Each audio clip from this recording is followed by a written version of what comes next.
जय श्री राधे राधे दोस्तों, आप सभी का आपके अपने YouTube चैनल अध्यात्म भक्ति में बहुत बहुत स्वागत है। आइए आज आप सब सुनेंगे वैशाख मास महात्म्य में 8वें अध्याय की कथा। अब तक यदि आपने पिछले अध्यायों की कथा का श्रवण ना किया हो तो चैनल पर वीडियो अपलोड है, आप वहां से पिछले अध्यायों की कथा का श्रवण भी कर सकते हैं। तो बोलिए प्रेम से भगवान विष्णु की जय, माता लक्ष्मी की जय, सर्व देवी देवताओं की जय।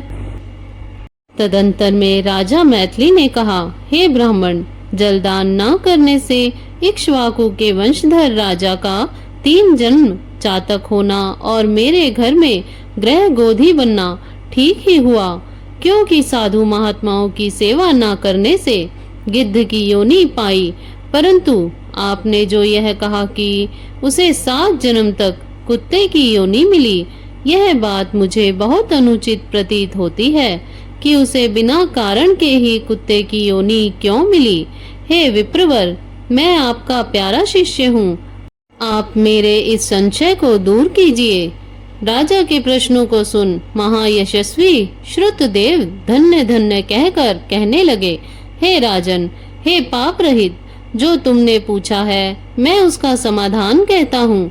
यही बात कैलाश के शिखर पर शिव जी ने पार्वती जी से कही थी। सब लोगों की रचना कर उनकी आमुष्मिक और ऐहिक 2 प्रकार की स्थिति बनाई, जल सेवा, अन्न सेवा और औषधि सेवा। हे महाभागे, ये तीनों ही ऐहिक इस लोक की स्थिति के हेतु है। साधु सेवा, विष्णु सेवा और धर्म सेवा, ये तीनों परलोक की स्थिति के हेतु हैं। ऐहिक हेतुओं का करना तत्काल धन संपत्ति देता है, अप्रिय बातों का कहना भी दुख का हेतु होता है। यहाँ एक पुराना इतिहास वर्णन करते हैं जो ऐसा पाप नाशक और अद्भुत है जिसके सुनने से रोमांच हो जाते हैं।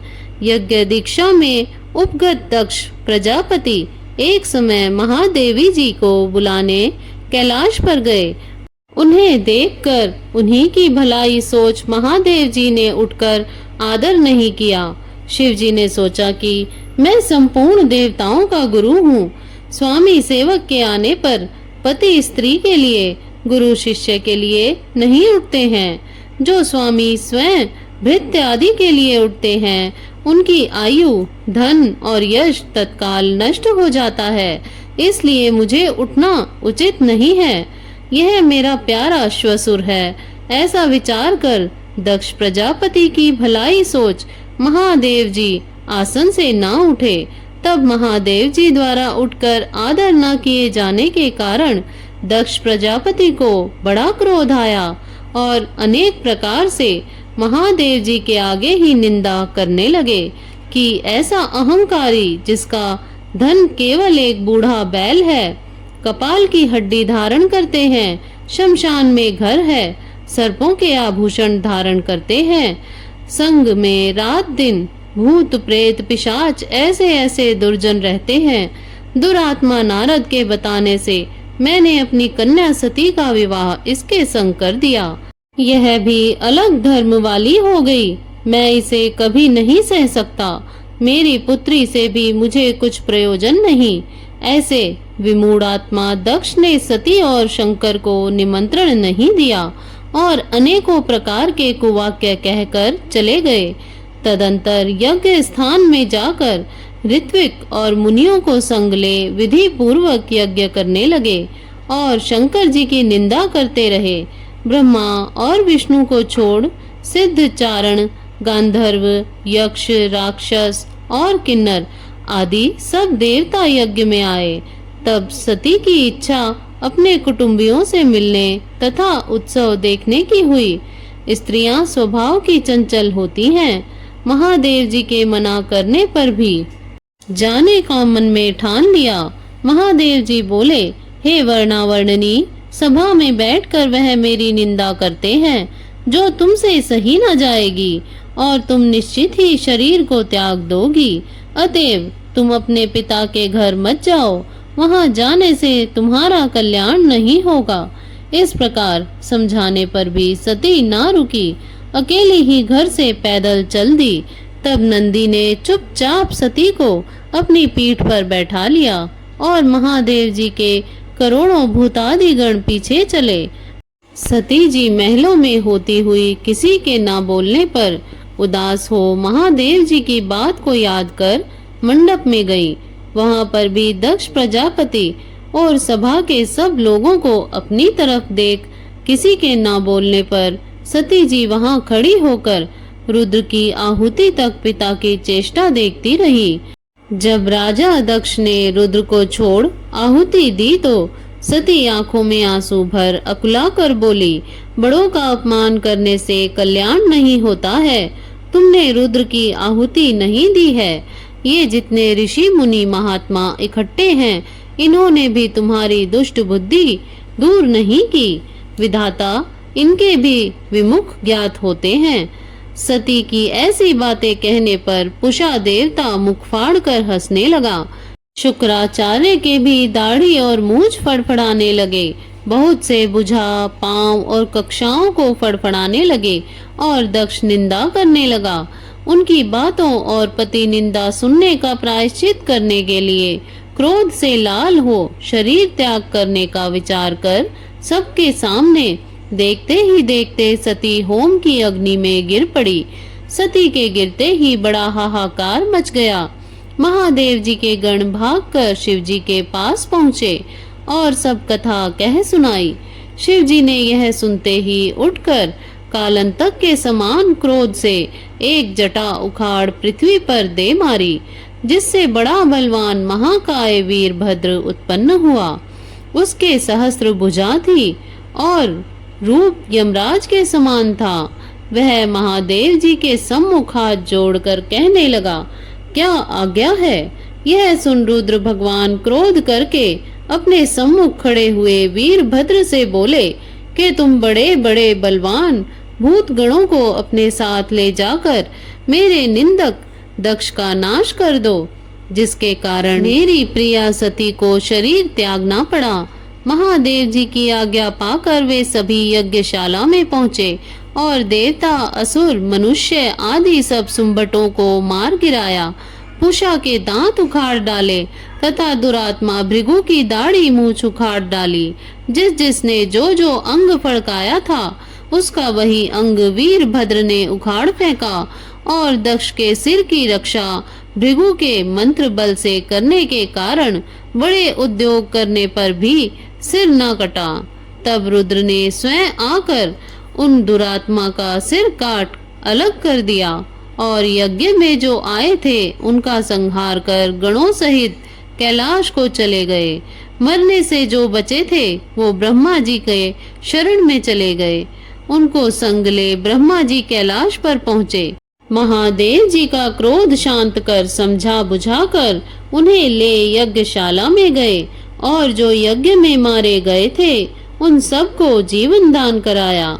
सदाशिव ने दक्ष के धड़ पर बकरे का सिर रख दिया। उसी से उनकी प्रसन्नता के लिए बम बम बम किया जाता है। बकरे की दाढ़ी भृगु जी के मुख पर लगा दी। पुषा के जहां तहां अंग लगाकर सबके सिर जोड़ और सबका कल्याण कर दिया। दक्ष का यज्ञ पूरा कराकर देवता अपने अपने स्थानों को चले गए और शिव जी नैष्ठिक ब्रह्मचर्य व्रत धारण कर गंगा तट पर पुन्नाग वृक्ष के नीचे तप करने लगे। दक्ष पुत्री सती ने हिमाचल के घर उसकी स्त्री मेनका के गर्भ से जन्म लिया और वहीं पर उनका पालन पोषण होने लगा। इतने में तारकासुर नामक एक राक्षस उत्पन्न हुआ और परमेष्ठी ब्रह्मा से वर पाया कि वह सिवाय रुद्र के महाबली पुत्र के तो किसी से भी नहीं मरेगा। यह बात सुन उसने सोचा कि शिवजी के कोई स्त्री तो है ही नहीं, पुत्र कहाँ से होगा। वह सब लोगों और देवताओं को सताने लगा। तब देवताओं ने दुख पा ब्रह्मा की शरण ली। ब्रह्मा ने देवताओं को समझाया कि रुद्र भगवान की पत्नी सती ने पहले ही अपने पिता के यज्ञ में शरीर त्याग अब हिमाचल के घर जन्म लिया है, जिनका नाम पार्वती है, और रुद्र भगवान हिमाचल के शिखर पर घोर तप कर रहे हैं। इसी तरह पार्वती का परिग्रहण रुद्र भगवान से करवाना चाहिए। ब्रह्मा के यह वचन सुन सब देवता इंद्र को लेकर अमरावतीपुरी में गए और बृहस्पति जी से सलाह कर अपने कार्य सिद्धि के लिए इंद्र ने नारद और कामदेव को बुलाया। उन दोनों को बुलाकर नारद जी को हिमाचल के पास कहला भेजा कि वह अपनी पुत्री, जो पहले दक्ष की कन्या थी, उसको शिव जी की पत्नी बनाने को नियुक्ति करे। नारद जी से जैसे कहा गया था वैसे ही करने चले गए। फिर कामदेव से कहा कि सब देवताओं और महादेव जी के हित के लिए वसंत ऋतु को संग लेकर रुद्र भगवान के तपोवन में चारों ओर मनोहर बसंत ऋतु का विस्तार करो। वहां पार्वती जी महादेव जी के पास पहुंच जाए, तब धनुष पर बाण चढ़ाकर ऐसा मारो कि महादेव जी के मोहित होने पर, उनका संगम होने पर सब कार्य पूर्ण हो जाएं। कामदेव जी ने जो आज्ञा कहकर बसंत ऋतु अपनी स्त्री रति और अनुचरों को संग ले, उस ओर शीघ्र जा अपनी शक्ति से असमय में बसंत ऋतु उत्पन्न कर दी, जिससे चारों ओर वन में शीतल मंद सुगंधित वायु चलने लगी। दैवात उसी समय महादेव जी भी पार्वती की सेवा से प्रसन्न हो उन्हें गोदी में बैठाकर कुछ कहने लगे। तब कामदेव ने प्राण प्रिया के संगम का उचित समय जान महादेव जी के पीछे वृक्ष की ओर से एक बाण छोड़ दिया, जिससे महादेव जी ने मन चंचल होने से चित्त में व्याकुल हो इधर उधर देखा तो कामदेव जी दिखाई पड़े। क्रोध से अपने मस्तक के तीसरे नेत्र को खोलकर पार्वती को दूर करके ऐसी तीक्ष्ण अग्नि प्रकट की कि सब संसार भयभीत हो गया और उस अग्नि से धनुष बाण सहित कामदेव भस्म हो गए। देवता भी अपने कार्य की सिद्धि समझकर तथा बसंत और रति भयभीत हो भाग गए। पार्वती डर के मारे आंख बंद कर दूर हट गई और महादेव जी भी अंतर ध्यान हो गए। हित की इच्छा करने वाले देवताओं को कुछ भी फल की सिद्धि नहीं हुई, उल्टा अनर्थ हुआ। जो कोई साधुओं के संग दुष्टता करते हैं, उनका कहना ही क्या। इसी प्रकार साधुओं की सेवा न करने से इक्ष्वाकु के पुत्र ने दुख भोगा और अनेक बुरी योनियों में जन्म लिया। जो रात दिन पुण्य चरित्र रूपी पुराने इतिहास को सुनते हैं, वे जन्म मृत्यु बुढ़ापा आदि से निस्संदेह छूट जाते हैं। इसमें तनिक भी संदेह नहीं है। इस प्रकार से स्कंद पुराणीय वैशाख महात्म्य में नारद एवं अम्बरीश के संवाद में काम दहन नामक 8वां अध्याय पूर्ण हुआ। तो बोलिए प्रेम से भगवान विष्णु की जय, माता लक्ष्मी की जय, सर्व देवी देवताओं की जय। इस प्रकार से ज्ञानवर्धक जानकारियां प्राप्त करते रहने के लिए, व्रत पूजा आदि के बारे में जानने के लिए तथा कथा को श्रवण करने के लिए, यदि आप चैनल पर पहली बार आए हैं तो चैनल को सब्सक्राइब कर लें, ताकि आने वाली वीडियो की नोटिफिकेशन आपको समय से मिलती रहे। वीडियो को लाइक करें, शेयर करें। सुखी रहें, स्वस्थ रहें। जय श्री राधे राधे। धन्यवाद।